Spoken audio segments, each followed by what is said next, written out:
Hi అండి, అందరికీ నమస్తే. నా పేరు సంధ్య. వెల్కమ్ టు యాడ్లాస్ హోమ్ ఫుడ్స్.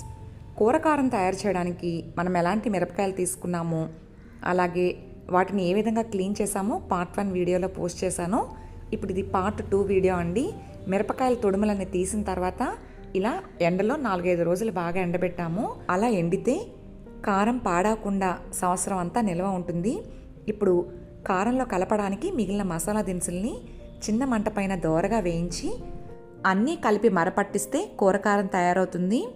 మరపట్టించిన కారం చాలా వేడిగా ఉంటుంది.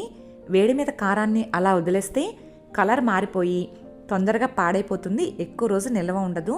కారం ఎర్రగా ఎక్కువ రోజు నిల్వ ఉండాలి అంటే మరపట్టించిన తర్వాత ఇలా పూర్తిగా చల్లారనిచ్చి అప్పుడు ప్యాక్ చేస్తాము.